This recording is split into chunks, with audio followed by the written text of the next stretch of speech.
যে কার্তিক মাসে আপনারা গান শুনছেন, এটা কিন্তু বিরাট লাভ। এই কার্তিক মাসে গান শোনা, কার্তিক মাসে ভালো কাজ করা কি কি লাভ আছে শুনে নিন। 12টা মাসের মধ্যে 3টে মাস খুব গুরুত্বপূর্ণ, বৈশাখ মাস, মাঘ মাস আর কার্তিক মাস। তার মধ্যে 3টে মাসের মধ্যে সবচাইতে দামি মাস হলো কার্তিক মাস। এই কার্তিক মাসটাকে বলা হয় দামোদর মাস। মায়েরা, এই মাসে ভগবান কৃষ্ণের পেটটাকে মা দড়ি দিয়ে বেঁধেছিল। দাম মানে দড়ি, উদর মানে পেট। দড়িটাই বেঁধেছিল যে দামোদর মাস বলা হয়। দাম উদর একটু লক্ষ্য করবেন যে এখানে বসে আছেন।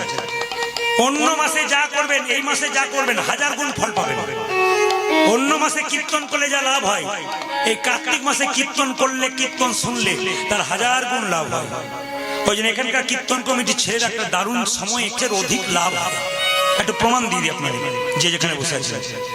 এই কার্তিক মাসে দেখবেন ভোরবেলায় মহান্ত বৈষ্ণবরা প্রভাতী গান দেয়, আপনাদের দেয় টহল যাকে বলা হয়, আপনাদের ভোরবেলায় যায়। এই কার্তিক মাসে ভোরবেলায় স্নান করতে হয় ব্রহ্ম মুহূর্তে, যদি পারেন খুব লাভ হয়। বৈষ্ণবরা তো করবে, আপনারা যদি করতে পারেন ভোরবেলায় স্নান করবেন। মানে কটার সময় মা? সূর্য ওঠার 1 ঘন্টা 36 মিনিট আগে, ওটাকে ব্রহ্ম মুহূর্ত বলে। কিংবা আকাশে তারা আছে, রাত্রি 3টে থেকে সকাল পর্যন্ত যে তারা পড়ে হয়ে গেল আকাশে, ওই সময় ব্রহ্ম মুহূর্ত বলা হয়। ওই সময় ঘুম থেকে উঠে কেউ স্নান করে যে জপ নাম কীর্তন করতে পারে, লাভ আছে। যারা মালা জপ করে 8 মালা থেকে 16 মালা, 16 থেকে 32, যত বেশি মালা করবেন তত লাভ আছে। এই মাসটা যত বেশি এই মাসে দান করবেন তত আপনার লাভ আছে। এই মাসে যা করবেন ধর্মীয় কাজ, প্রত্যেকটা লাভ ডবল ডবল ডবল ডবল লাভ পাবেন, 1000 গুণ ফল লাভ করবেন। এটা কার্তিক মাস। এই মাসের একটা কথা বলি আপনারা, এই মাসে কিছু খাবার আছে যেগুলো খেতে নেই। বেগুন, মাছ, কলাই এগুলো খেতে নেই। কল্লা এগুলো খেতে নেই। হ্যাঁ, আপনারা কিন্তু এগুলো এই আজকে থেকে আপনারা শুরু করলেন। আগামী থেকে যারা জানতে পারলেন তারা আগামী দিন থেকে পটল খাবেন না। আজকে খেলেন, ভালো করলেন।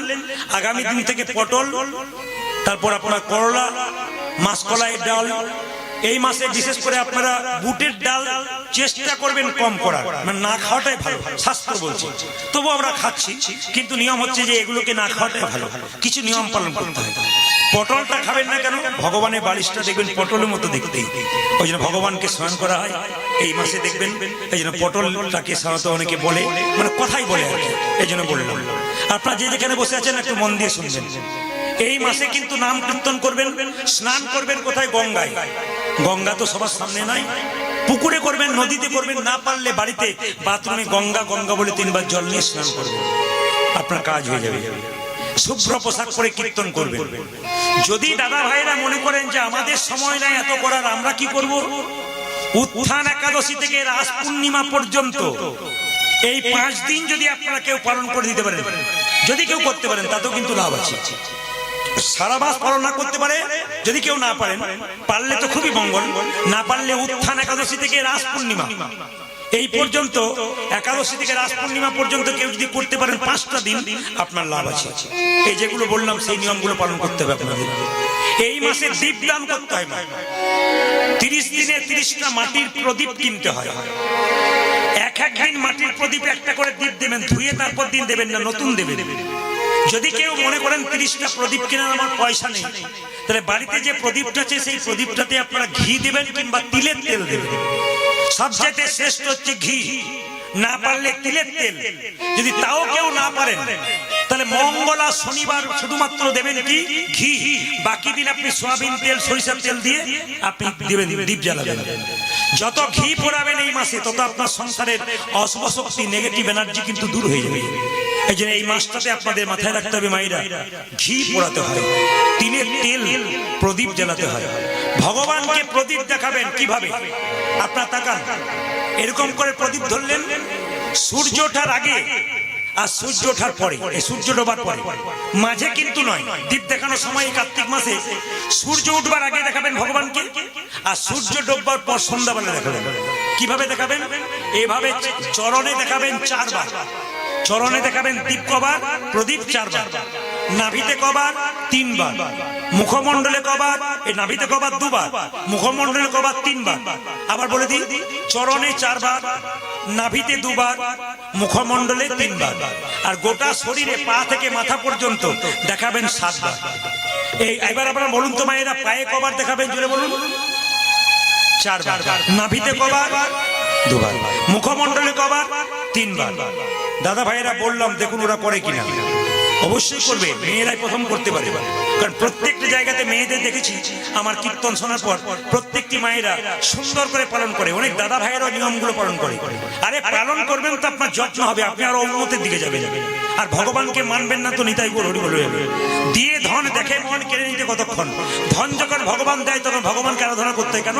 তুমি দিয়েছো প্রভু আমাকে দায়িত্ব, আমি যেন আগলাতে পারি, তোমাকে স্মরণ করি, ভেতরে যেন আমার অহংকার না থাকে। অহংকার হলে নিতাই গৌর হরি বল হয়ে যাবে। এবার ভগবানকে দীপটা দেখানোর পর দেব দেবীর চরণে আপনি দীপ দেখাতে পাবেন। ভগবানকে প্রদীপটা দেখানোর পর দেব দেবী যে থাকে, মা কালী, মা মনসা, মা দুর্গা, তাকে চরণে দেখাতে পারবেন না, তার ছবিতে বদনে দেখাবেন। কবার দেখাবেন? 3 বার কিংবা 7 বার।